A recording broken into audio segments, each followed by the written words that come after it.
Hello everyone, we're going to get started to stay on time. My name is Audrey Bernick. I'm the Director of Patient and Family Advocacy for the Pediatric Epilepsy Surgery Alliance, and Dr. Fallah is on our medical advisory board, I believe. You've shifted roles a couple times, so I'm really thrilled to introduce him today. So Dr. Fallah is at UCLA Mattel Children's Hospital. He's the head of pediatric neurosurgery here in Los Angeles.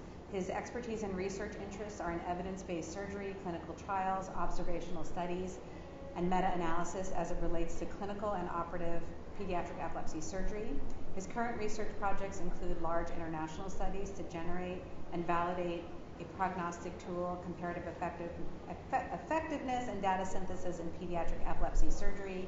He's also involved in randomized clinical trials in epilepsy surgery. Dr. Fallah is also a member of the Registry Advisory Board for our Global Pediatric Epilepsy Surgery Registry, which I've asked him to plug during this talk today. And you're in great hands with Dr. Fallah. Welcome. Thank you. Thank you, Audrey. Thanks for the introduction. And I know some of you, and for those who don't know me, I'm at UCLA, the epilepsy surgeon there. And before I forget, so the Global Epilepsy Surgery Registry is a very important initiative to partake in, especially if you have had a child who's had surgery or is going to have surgery, for us to be able to generate better data, better prognostication, understand the effects of our therapy, and so on, to provide better evidence-based guidelines. So please join that if you haven't already.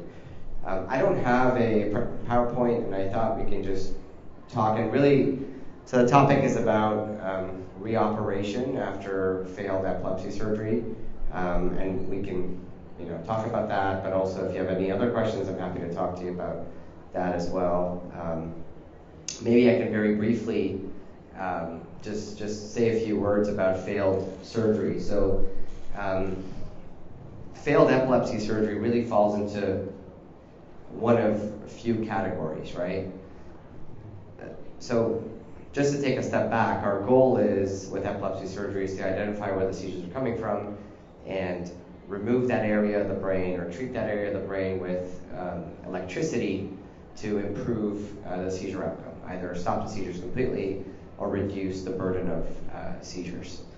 The big challenge with epilepsy is that there's no single modality that you can go to get all the answers you need, right? So part of the reason the epilepsy workup is so complicated is because none of our tools are perfect, right? So each, whether it's MRI or EEG or even the clinical history or the neuropsych examination, all of this tells you part of the story. So and the more you have everything line up to the same region of the brain, the more confidently you can say treating that part of the brain will treat the epilepsy.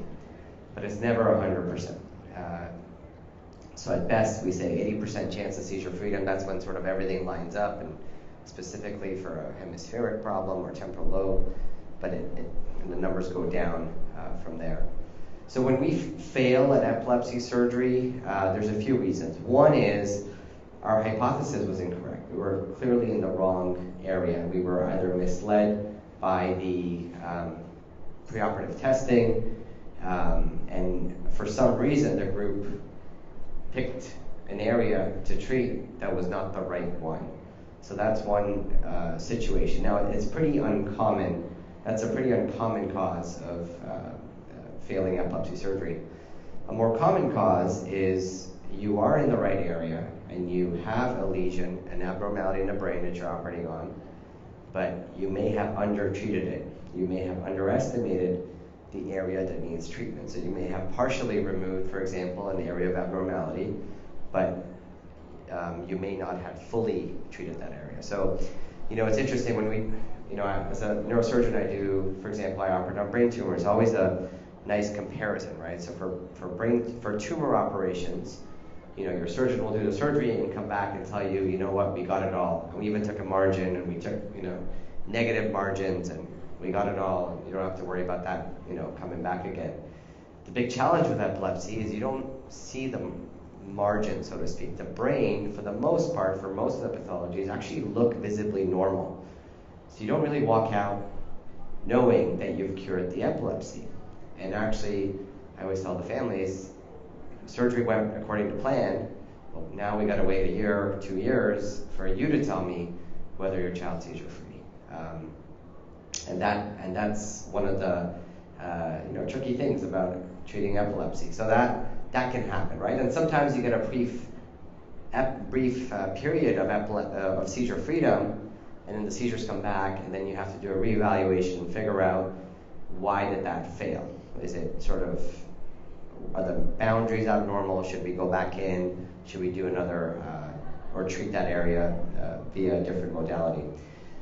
The third situation is that you've fully treated the zone where the seizures are coming from, but there may be a new zone in the future where seizures are now being generated from. The perfect example is a condition called tuberous sclerosis complex, where there's multiple abnormalities in the brain. You may find one where the seizures are coming from, you treat it, child does well for a while, and then after a while, another spot in the brain may decide to generate its own seizures. So that's not really a failure that you could have anticipated, but that's another situation where we may consider going back and treating a second area of the brain. So those are your 3 scenarios. The other thing I just wanted to say is, sometimes not all epilepsy is curable. Sometimes you have seizures coming from both sides of the brain. Sometimes you have seizures coming from a spot in the brain that you just cannot remove because the neurological deficit associated with it would be unacceptable. And for those situations, we even have treatment now. So really, it used to be in the past that only a subset of patients could benefit from epilepsy surgery. And now, I'd say almost anyone who's drug resistant, who's failed at least 2 medications, can be a candidate for epilepsy surgery. Not always curative, but and our goal is always to go for a cure, right? If we can do an operation that will stop seizures completely, that's always going to be our first goal. But in situations where that's not possible, we now have other options, mainly neuromodulation, which are basically device therapies that are working quite well in reducing the burden of seizures, the burden of epilepsy, and also really improving quality of life. The nice thing about the device-related therapies is that no part of the brain needs to be removed or irreversibly treated. At the same time, there's a trade-off because seizure freedom is unlikely when you're using devices.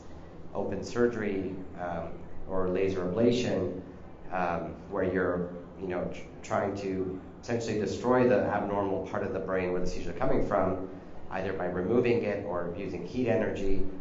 Those are the ones that we think of as more curative.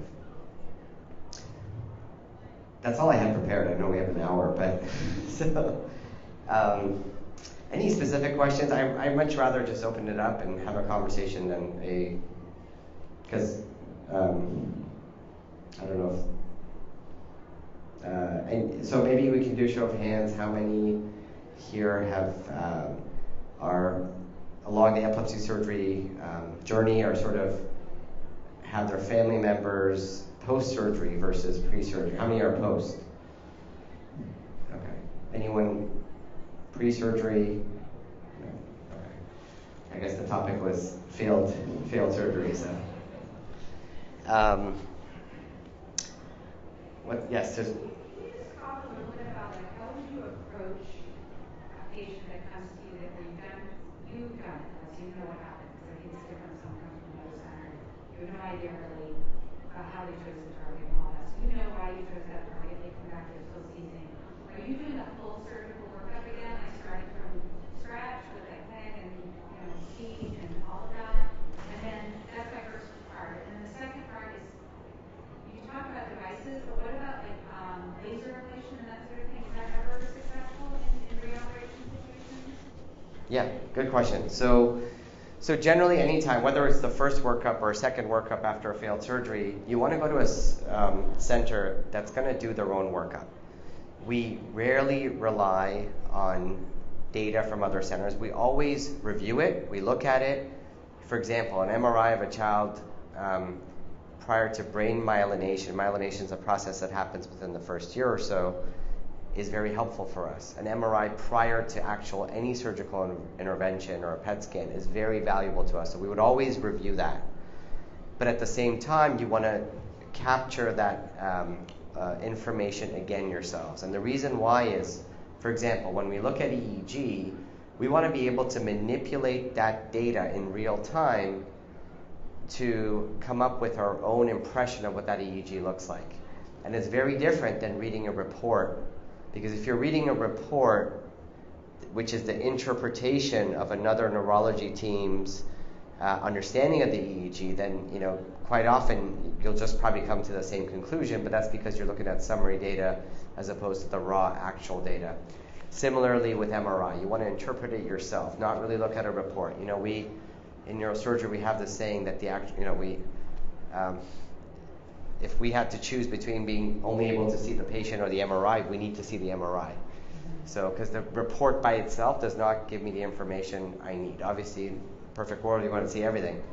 But so that information, obtaining it yourself, and I'll tell you at least all the epilepsy centers that I know will want to obtain their own data, which is at least the video EEG, quite often the MRI and the neuropsych evaluation as well, to come up with that treatment plan.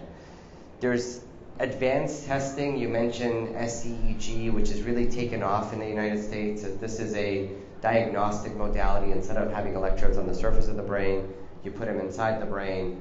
And a lot of centers are now offering this, partially because of the advancement of robotics in neurosurgery, where it's so easy to do this.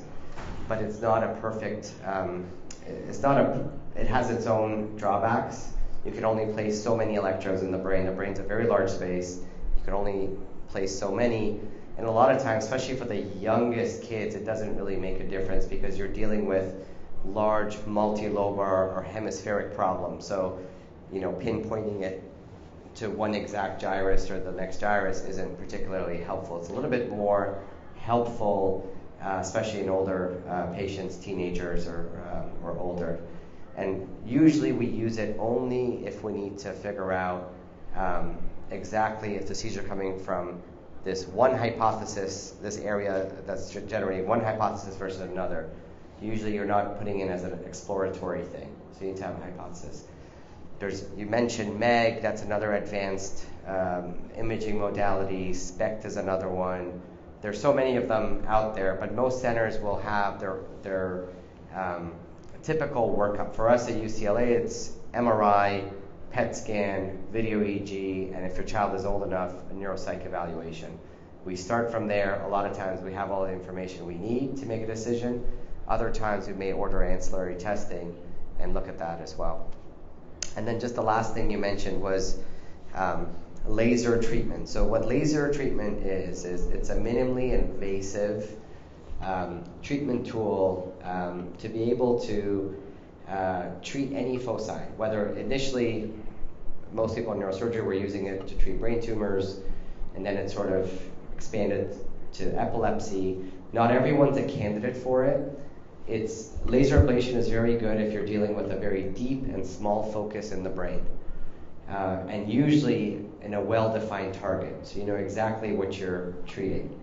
So it turns out that in the pediatric epilepsy world, other than some very rare conditions like hypothalamic hamartoma is one of them, or a very small, deep-seated epileptogenic tumor, a tumor that's causing epilepsy, those are great indications to use it. But for the most common type of epilepsy that we treat in children, which is cortical dysplasia, it's not very helpful because it's difficult to see the boundaries of what you need to treat. So even though it's minimally invasive, it's also minimally effective. It's not very effective for the majority of patients. But the benefit is smaller incision, go home sooner, less pain. So for select conditions and situations, that may be a good option as well. So really, epilepsy surgery has really expanded over the last few years. We have a lot in our toolbox, and when we get together as a group to discuss each patient, we're trying to figure out what the best treatment is for that individual patient. So we're in the era of personalized medicine. So that's Sorry, Ari. You had a question earlier. Well, so with our neurosurgeon back at home, my son is 9 years old now. He had his first surgery when he was 8 weeks old, 2 days. And we ended up having a revision 11 months later, which kind of typical, right? Brain school. On board, I guess, right, per se. I remember after his revision, my question was to the surgeon was, okay, what do we, what? I just kind of wanted to make sure we had like something in our back pocket, right? So it's like seizures return, what's our next step? And it was, I've never had to do this with him once or twice, right? Right. And then obviously I learned very quickly with the groups and other families that I've met along this way that there's many kids that I felt have had multiple surgeries. And my son had a functional hysterectomy. So I guess my question to you is, how many times can you revise or like attack that? You know what I mean? Is that? Yeah, great question. So my personal answer is 2, because we do. No, but I'll explain that. Because to me, so just for the folks that may not know, a hemispherectomy is an operation to disconnect one half of the brain. Is a very common operation, especially in children that young. Usually the problems tend to encompass the whole hemisphere of the brain. And the idea when saying functional hemispherectomy is that instead of fully removing that whole half of the brain anatomically, which is what used to be done, I guess I shouldn't say even newer, because we've been doing this for the last few decades, but sort of an easier operation to do is a functional hemispherectomy, where some of the brain is still in there, but you've effectively fully disconnected it. The reason why I say 2 is because I always start off with a functional, and if that fails, I do an anatomic, and that's it. But I've also very connected to the hemispherectomy community, and I know that there's a lot of surgeons that would do a functional and then may go back to try to redo that functional and try to go back each time to remove. And invariably, the children that have that many surgeries almost always have hydrocephalus and shunts, which is a fluid buildup problem in the brain. So to bypass that, if I ever have to go back, I anatomically remove that hemisphere, and so far I've never had to do that more than twice. And I think I've actually heard of a situation, I don't know, this is indirect information, that at some point an insurance company denied a family because they had so many functional hemispherectomies that insurance companies like, how many times are you going back for the same hemisphere? It's, so that I've heard of that anecdotally. But for that specific situation, I would highly recommend an anatomic hemispherectomy because again, it is the surest way, and in those situations, we just know if the seizures are coming back, they must be coming from the other side, and there's no other explanation for it. The issue with, I'll tell you, my personal journey in epilepsy surgery is, it really humbles you, right? You have to, as a neurosurgeon, realize, especially when the neurologists are telling you, reconsider, this may not be complete, you need to listen to this. It's like, I don't know if it's pride or what gets in the way, but a lot of neurosurgeons will say, look, it's disconnected, that's it. And I have learned over the years, even when the MRI looks clean and the disconnection looks great, that in those in situations where I know the other hemisphere, there's no clear evidence pointing to the other hemisphere, you just gotta go back, do the anatomic, and about half those kids will become seizure-free. And in the other half who are not seizure-free, definitively that it's the other half. So that's my opinion. The big challenge in our field is because the data is so poor. I always say when you don't have good data, anyone's an expert. Right? Anyone can come and say anything, and there's nothing to disprove them.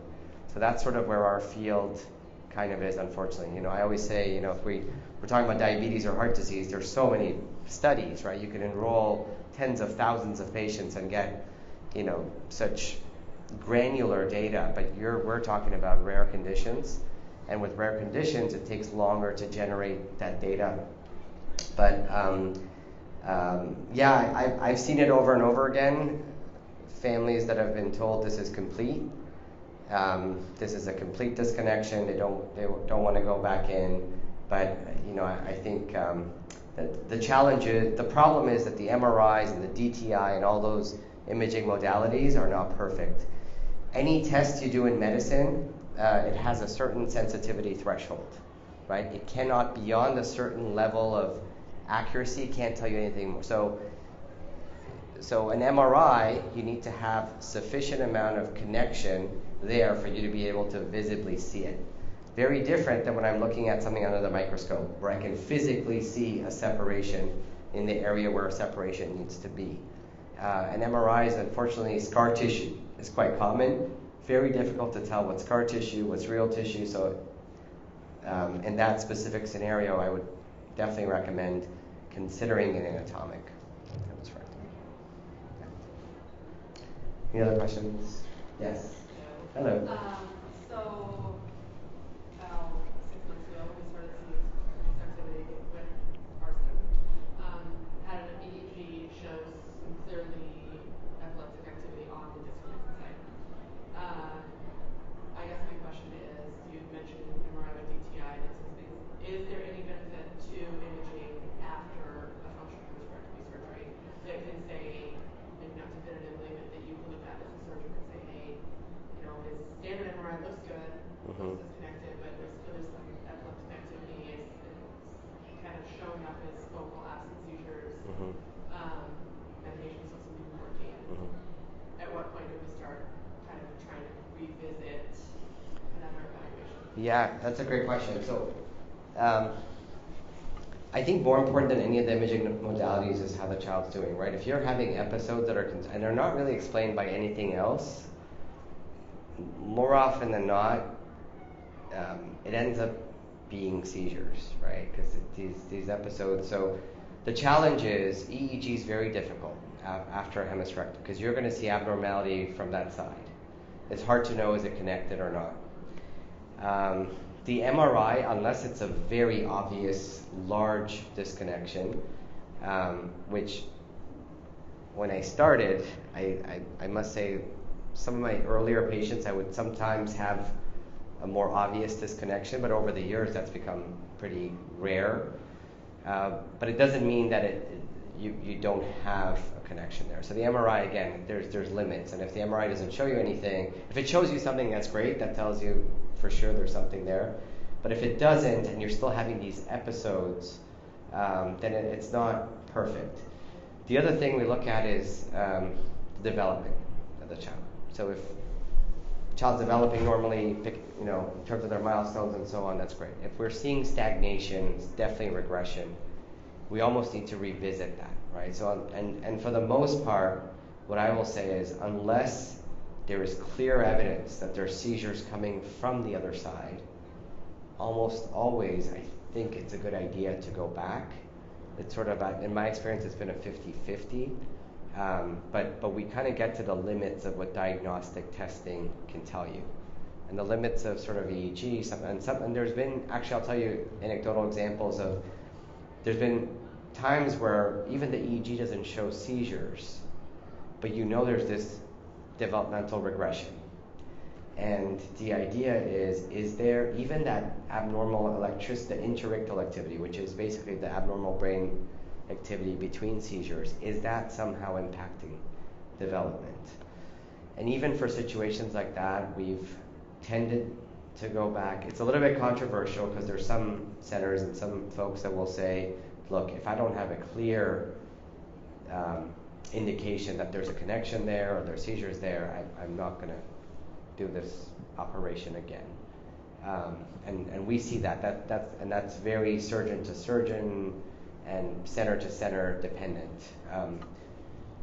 But in my practice, if we're pretty confident that those are seizures and there's no reason to think that the other side is causing seizures, I think we should go back. And then the other thing I always say is, when you've had a functional hemispherectomy, you've actually paid sort of the price of a hemispherectomy, right? You've sort of the weakness on one side of the body, the visual field cut and all, you've almost paid that price, but maybe not fully taken advantage of the full benefit. So when we go back, yes, it's an operation. Yes, we open the incision again and lift up the bone, but the recovery is very different because there's no further neurological deficit that comes from it, right? Because we're talking these are situations of like a near complete disconnection, maybe 99%, maybe, So it's something, and I know it's difficult to go through that process again because it's such a big surgery. But I always say many years from now, you want to think back and think, did I make the right decision? So. Any other questions? I'm just trying to think in regards to like our situation. Yeah. And doing a planetary neck and that is quieted down because we still have some activity. And it's like thinking of other families and kids that have had so much activity that we've kind of peeled away the first layer and calmed things down enough that then at some point other further evaluation is helpful to see if there's areas that are more treatable or areas Yeah. we start talking about like laser and other deeper Yeah. pressures that you've seen. It's so hard with like a genetic background and a generalized epilepsy background, which is trying to. Yeah, and there's a lot of nuances, but so there's a couple rules in neurosurgery we cannot violate. One is you cannot remove homotopic regions of the brain. What that means is the exact same region on both sides. So if you have a frontal lobectomy on one side, you cannot remove the frontal lobe on the other side. You need that at least one. So with hemispherectomies, the obvious concern is sort of if we have disconnected or removed one hemisphere, you obviously don't have any other resective options on the other side, or ablative, which is the laser, right? You cannot do that. That's just something we don't do. But going back to your earlier point, sometimes even if you have abnormalities on both sides, right? And if one side is clearly much more abnormal, sometimes it's even beneficial to treat the more abnormal side, and then medication sometimes and other treatment modalities are more effective when you've sort of gotten rid of the really bad side or focus. So we see that a lot. Nowadays, and you mentioned thalamic stimulation, so that's the newest thing that sort of we've been doing. I will say, and it's very important to know this, that deep brain stimulation or thalamic stimulation is not FDA approved in children. What does that mean? We haven't done the big trials to say it's safe and efficacious. And that's a very common thing in pediatrics because it's very difficult to get children to consent to their own treatment. So it's always easier to do that in adults. It works in adults, and then we think, well, there's no reason it won't work in children, and then we use it off-label in children. So off-label, we have had a great experience with thalamic stimulation. There's two platforms in being able to treat the thalamus. And for those who don't know, the thalamus is a deep structure in the brain. And it's sort of, think of it as a control center for the brain. It's a very high real estate area. There's a lot of activity in that area. And it sort of controls or projections to multiple parts of the brain. So the idea is it's a good node for us to treat with electricity to impact and improve seizures that are more widespread throughout a hemisphere. There's two modalities to be able to do this. One's the traditional one, deep brain stimulation, is technology that's been around for a very, very long time, primarily used in Parkinson's and tremors. The device sits in the chest here, and the electrodes go up to the brain into the deep part of the brain called the thalamus. And then the other platform is responsive neurostimulator. That is I think of it as it's more of a smart device. The electrodes, you can place them anywhere in the brain, but the device itself sits inside the skull. And the main difference between the RNS and the DBS is that the RNS is responsive, meaning it's doing an EEG in the brain 24/7, and over time, you train this device to learn your child's seizures. So the way it works is it's a predefined algorithm. When it sees that a seizure is about to start, or the first electrical signals that we're seeing a seizure start, this device will try to stimulate in that area to try to stop that exact seizure. So it's a responsive feature as opposed to DBS or VNS. Those devices have no idea whether a child's having a seizure or not. They're just, depending on how you set it, it's every 5 minutes, every 3 minutes, it'll just send an impulse towards the brain. Our personal experience, we started initially, the first couple times we did thalamic stimulation, we started with DBS, and very quickly we switched over to RNS. I just like the device better, and we can talk about that if anyone's interested. But this is, this is a new thing, and I've actually heard of one child who's had a hemispherectomy who's now had a thalamic stimulation on the other side, and I suspect we're going to see this more and more because we've sort of maximized surgery, and now that we're talking about the other side, if there's an abnormality in another area of the brain that we cannot remove, then now we're starting to think about stimulation type treatments. The youngest child that I know of that's had a thalamic stimulator is a 3-year-old with the RNS system. Doesn't mean you can't do it for younger children, but the main concern is sort of skull growth, putting a device there with the skull growing. But I can say so far it's been pretty well tolerated, and actually it's the new, when I go to conferences now to talk, everyone wants to know about our thalamic stimulation experience. It's just the newest thing in epilepsy, and sometimes there's a lot of excitement for something, and over time you kind of, that excitement comes down a little bit. Who knows where we are? I definitely think we're on the way up of this trajectory, but it just tells you that we just have more options now, right? It's seldom that I see a patient and say, look, there's nothing I can do for you. And we're also realizing the importance of, if one thing's not working, let's go to the next thing. And some of these devices sometimes work better. They work synergistically, so 1 + 1 = 3. Doesn't necessarily mean it's the sum of its parts. So we're, and the one thing we do know, especially when we talk about epilepsy in children, is time is brain, and we're trying to save cognition, and it's not just the seizures. When we talk about adults with epilepsy, they've already learned how to speak, they've already have a job, they may have a family, and now they have to deal with seizures, right? But with children, the seizures impact every aspect of their life. So it is just much more important and much more critical for us to treat the seizures, cure them if we can, and if we can't, lower them as much as possible, as early and as soon as possible as we can. So that's sort of where the field is shifted towards. Any other questions? So maybe just mentioned DBS and RNS a little bit. The main difference with these two devices, and actually I'll tell you that out in the country, throughout the country, there's folks that prefer DBS for thalamic stimulation and folks that prefer RNS, and there's no head-to-head data, so we don't have that. And I suspect there won't be good head-to-head data for a while. I personally like the RNS because of the information it provides our neurologists. Neurologists love data. They love EEG, as you guys know. So the more data is power.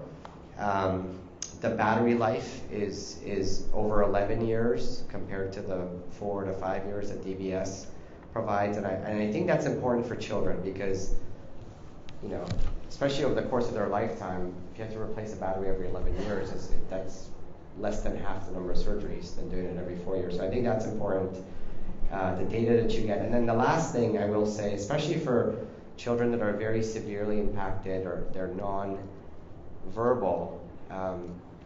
I like the idea of response neurostimulation because I cannot tell if they have symptoms or not related to stimulation.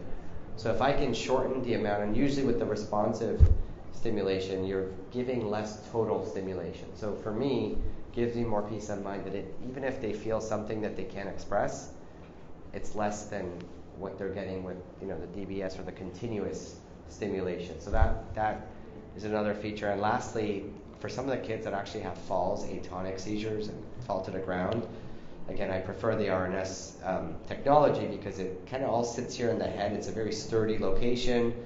There's no movement of the leads or the device. The DBS, leads, because you pass them down the neck's a very mobile area. I worry about, a bad seizure or having a fall, hitting your head, and to fix them. It's more a theoretical thing. We don't have great data one way or another, but those are some of the features that I like. But yeah, these are all, and almost anyone's a candidate for those, right? If you're still having seizures and you failed 2 medications, you're a candidate. Do you have a question? Yeah. What's the range of stimulation for RNS? For like numbers of times per day when it actually, when the brain actually receives stimulation, is it 40 to 1,000? Is there a common range?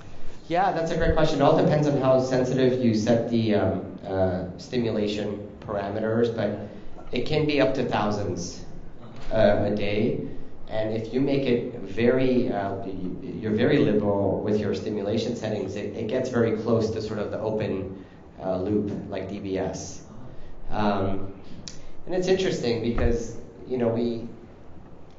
we're still learning a lot about how do we program these devices to optimize patient outcomes, right? So much of it, I know, so the one nice benefit of this RNS device is it tells you how many electrical seizures you have, but most of our treatment is not actually based on the EEG, it's based on clinical improvement. So we're looking at how many actual behavioral manifestation the child or the patient's exhibiting, and that's sort of how we're still gearing a lot of our treatments towards. Definitely repeated seizures in the brain are not good, even if it's a silent area of the brain where you may not see a clinical manifestation. I can't imagine that to be good for the brain, and just because we don't see it doesn't mean it's fine. But at least for now, all our treatments are targeted towards clinical seizures, so clinical events. Any other? Yes. Okay. Is there any data in terms of certain epilepsy medications that are more successful when used for RNS? Yeah, great question. I'm sure there's a ton of data coming out now with RNS, right? And I'm sure, and I know, I think there's some researchers interested in this. I'm sure the company is collecting this sort of data.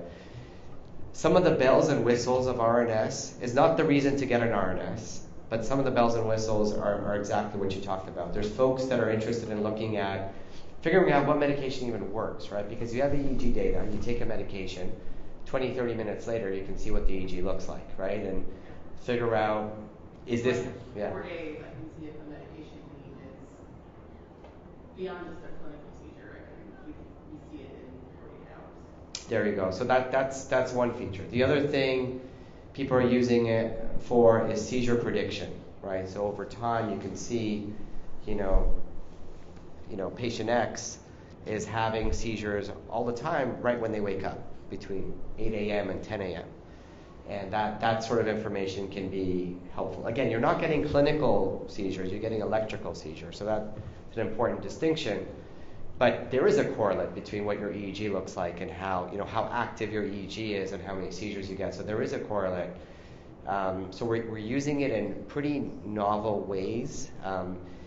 There's a ton of data. We've never had data like this, especially, usually when we get any sort of EEG data in patients, it's for patients that are lying in a hospital bed, connected to the monitor. And, that's not a real world situation, right? That's not how you live your life. So for the first time, we're getting real world information.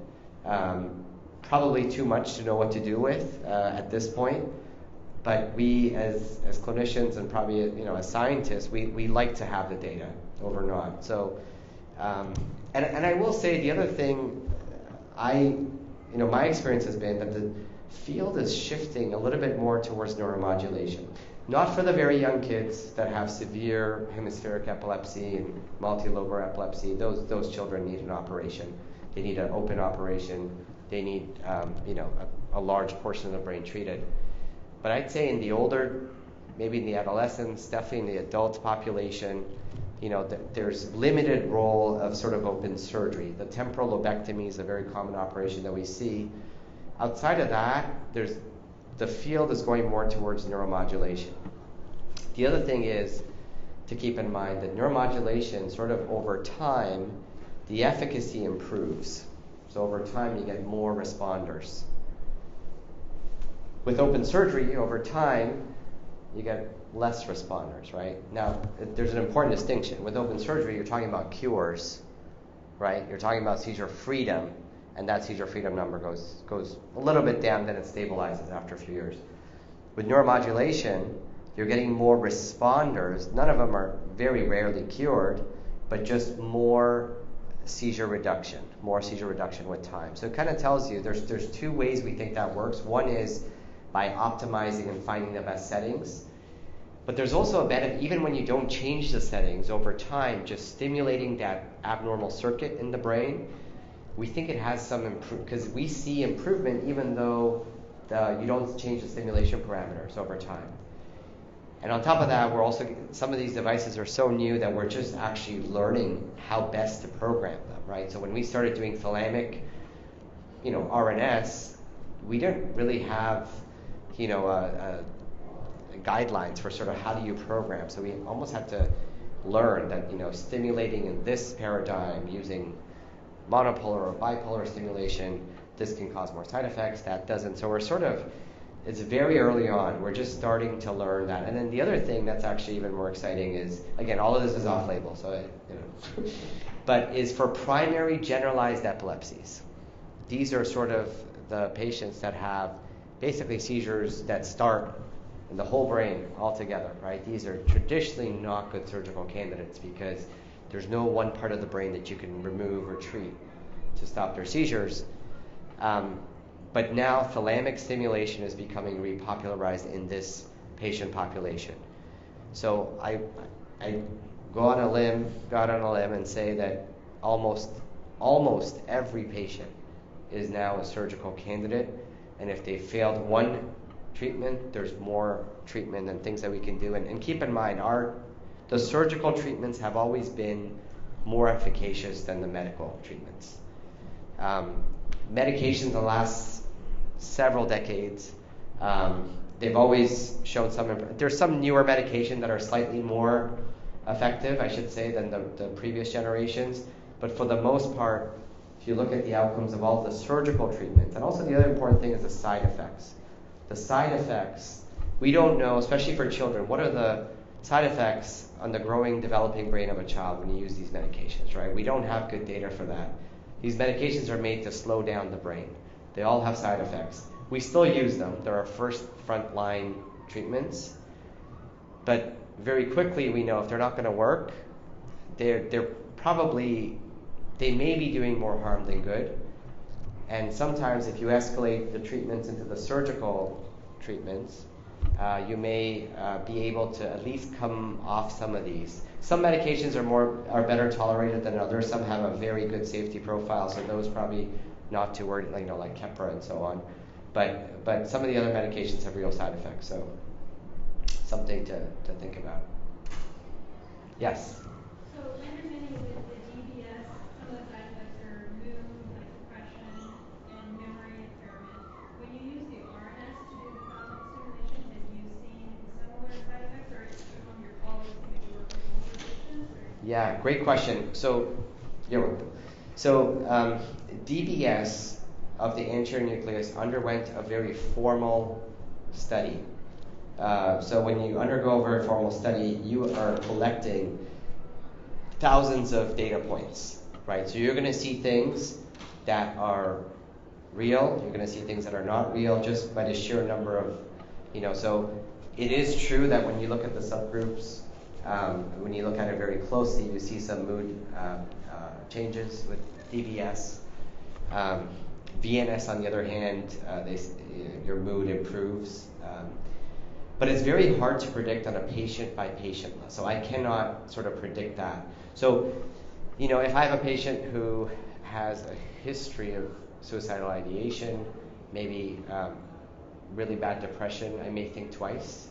But for the most part, you cannot predict that on a patient-to-patient, individual basis. The RNS, thalamic stimulation, there's a lot less data there. that's only been done, I want to say probably in the last 3-4 years. We have a decent experience in kids.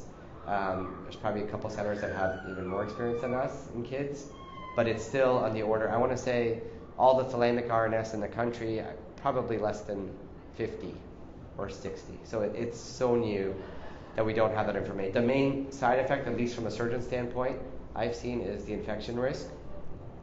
I will say early on, we've never had a deep infection, but a superficial infection. And I've always, when we started, I had a very low threshold to remove the device just because it's not FDA approved. So I'm not really even sure it's going to work very well. This is at the beginning, right? So I wanted to take a zero chance with risk because if I knew it's going to work, that, maybe we could treat it with antibiotics and so on, but I would just, have a very low threshold to remove it.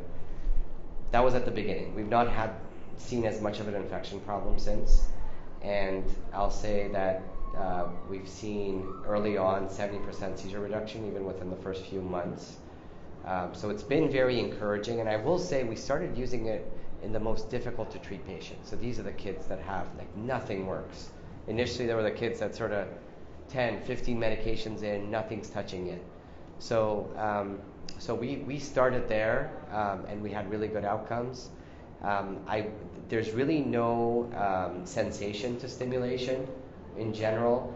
Headache has been described, but it's way too early for me to know about mood and so on. We really need to do a trial. There's actually trials coming out now in thalamic stimulation RNS. There's one for the LGS community, so Lennox-Gastaut syndrome is particularly a very severe type of epilepsy that we see in children. So there's a study, multi-center study coming out that's looking at that, but I suspect it's going to be several years. The nice thing about these devices is if there's a side effect that's problematic, we can turn off the device or we can lower the stim. There's so many ways we can program this, and that's important because with surgery, you do things once, it's irreversible. I don't actually like to compare open surgery to neuromodulation that much because I think it's a very different patient population. It's not like everyone's a candidate for both, right? So, but that's the one nice thing about neuromodulation, where you're sort of treating the circuit as opposed to doing something that's irreversible. She's asking, I've got 2 RNS devices, old devices, and one of them is working, the other one is not. And so the one that is on the right side, they're talking about putting in my thalamus as opposed to where it's happening. And so that's why she's asking. Yeah. UCSF. What's his? Oh, UCSF, yeah. So we're seeing that more and more, right? We're kind of, the one nice thing about BNS used to be that you actually don't even know where the seizure is coming from, right? You just place it on the same place, no matter who the patient is, and as long as it's somewhere in the brain, the target's the same. And the thalamic targeting is now the same thing with either DBS or RNS because you almost don't really need to be able to pinpoint. It's a good safety mechanism, right? So sort of, if we're going to not pick up the onset, why not just go to the thalamus? And the reason why, again, is because no matter where the seizures start from in the brain, very quickly you see them in the thalamus.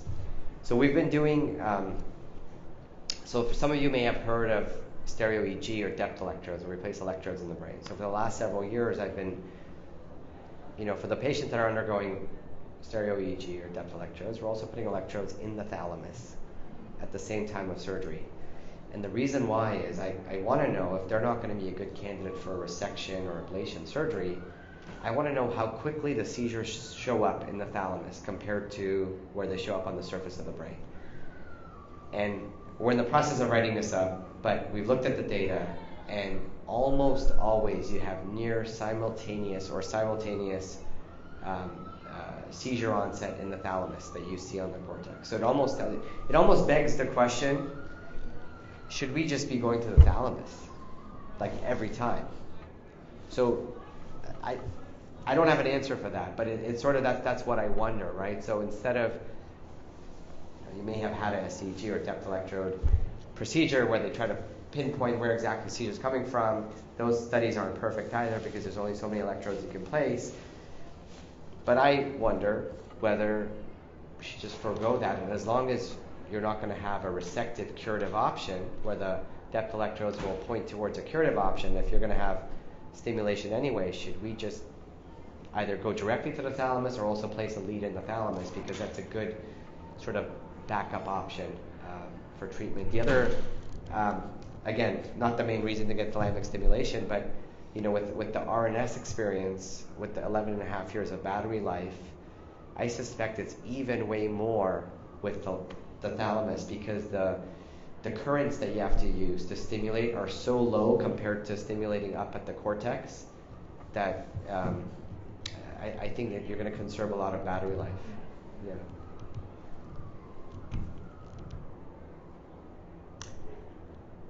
Any other questions? Okay. All right. If you have anything else, I'm happy to speak individually. Thanks, everyone. Thank you.